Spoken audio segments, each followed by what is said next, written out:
প্ৰিয় মিডিয়াৰ বন্ধুসকল প্ৰথমতে মই সবকে নমস্কাৰ জনাইছো আৰু স্বাগতম জনাইছো আৰু দেৰিকে হলেও নতুন বছৰৰ শুভেচ্ছা জ্ঞাপন কৰিছো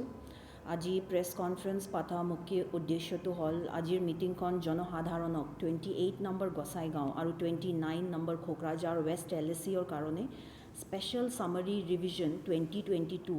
হোৱাৰ পিছত আজি প্ৰকাশ হ'বলগীয়া ফাইনেল ইলেক্টৰেল ৰোল और বিষয়ৰ জনাবৰ বাবে অনুষ্ঠিত কৰা হৈছে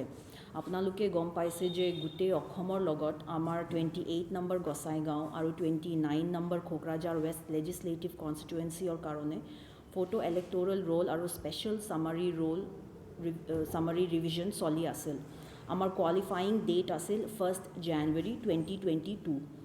এই দুইটা কনস্টিটুৱেন্সিৰ ভিতৰত আমি 29 নম্বৰ খোকৰাঝাৰ ৱেষ্ট এলএচিৰ কাৰণে ড্ৰাফট ইলেক্টৰেল ৰোল 1 নৱেম্বৰ 2021 তো প্ৰকাশ কৰা হৈছিল আৰু ইলেকশ্যন চলি থকাৰ কাৰণে 28 নম্বৰ গোসাইগাঁৱৰ ড্ৰাফট ইলেক্টৰেল ৰোল 8 নৱেম্বৰ 2021 তো পাব্লিছ কৰা হৈছিল ড্ৰাফট ইলেক্টৰেল ৰোলখন ৰাজহুৱা কৰা হৈছিল আৰু ইয়াৰ কপি ৰেকগনাইজড ৰাজনৈতিক দলক প্ৰদান কৰা হৈছিল ৰাইজে তেওঁলোকৰ নাম অনলাইন ceoassam.nic.in বা nvsp.in জৰিয়তে চেক কৰিবলৈ ব্যৱস্থা কৰা হৈছিল আমি 1 নৱেম্বৰৰ পৰা 38 নৱেম্বৰৰ সময়খিনি ৰাইজৰ দাবী বা আপত্তি সময় হিচাপে নিৰ্ধাৰণ কৰি দিছিলোঁ আৰু সময়মতে আমি ৰাইজৰ পৰা যথেষ্ট সঁহাৰি পাইছিলোঁ আৰু এই যোৱা প্ৰায় চলি থকা স্পেশাল সামাৰি ৰিভিজনৰ পিছত আজি আমি দুইটা কনস্টিটুৱেন্সিৰ ফাইনেল ইলেক্টৰেল ৰোল পাব্লিছ কৰিম সেই কাৰণে আজি এই প্ৰেছ মিটলৈ আমি আপোনালোকক নিমন্ত্ৰণ কৰি আনিছোঁ আমি আশা কৰিছোঁ আপোনালোকে এই প্ৰেছ মিটত আমি ফাইনেল ইলেক্টৰেল ৰোল সম্পৰ্কীয় যি ইনফৰমেশ্যন দিম হিয়া ৰাইজৰ সুবিধা হোৱাকে পাব্লিছ কৰিব মই এতিয়া ফাইনেল ইলেক্টৰেল ৰোলছৰ ডিটেইলখিনি ক'বলৈ লৈছোঁ ফাইনেল ইলেক্টৰেল ৰোল আৰু ভোটাৰ ডিটেইলছ হ'ল 28 নম্বৰ গোসাইগাঁৱত আছে আমাৰ পুৰুষ ভোটাৰ 97,985 মহিলা ভোটাৰ 94,089 তৃতীয় লিংগৰ ভোটাৰ দুইজন SSRৰ সময়ত হোৱা এডিশন ভোটাৰ্ছ আছে 4,083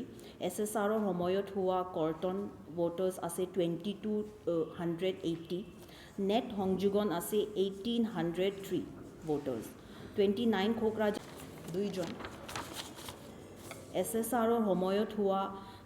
এডিশন ভোটাৰ্ছ আছে 4,083 SSRৰ সময়ত হোৱা কৰ্তন ভোটাৰ্ছ আছে 2,280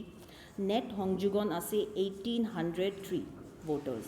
29 খোকৰাঝাৰ LSCত আছে পুৰুষ ভোটাৰ্ছ 95,611 মহিলা ভোটাৰ্ছ 91,700 তৃতীয় লিংগৰ ভোটাৰ আছে এজন SSRৰ সময়ত হোৱা সংযোগন 3,447 ভোটাৰ্ছ SSRৰ সময়তে হোৱা কৰ্তন 1,396 ভোটাৰ্ছ মুঠ সংযোগন আছে 2,051 ভোটাৰ্ছ এই সময়ছোৱাত যদি কোনোবাৰ ফৰ্ম দাখিল কৰিছে তেওঁৰ আবেদন বিভিন্ন কাৰণৰ কাৰণে ৰিজেক্ট হ'ব পাৰে তেওঁলোকৰ চিন্তিত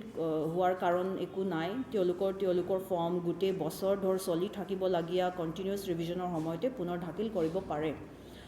দুইটা LSCৰ ভোটাৰ তালিকা আৰু হাৰ্ড কপি আৰু সফ্ট কপি সকলোকে ৰেকগনাইজড ৰাজনৈতিক দলত প্ৰদান কৰা হ'ব আৰু ভোটাৰ তালিকা আৰু আমাৰ অফিচ আৰু BLOs আৰু পোলিং বুথছ আৰু অনলাইন ceoassam.nic.in nvsp.in আৰু ERO অফিচেছত পাব্লিছ কৰা হ'ব আৰু এভেইলেবল হ'ব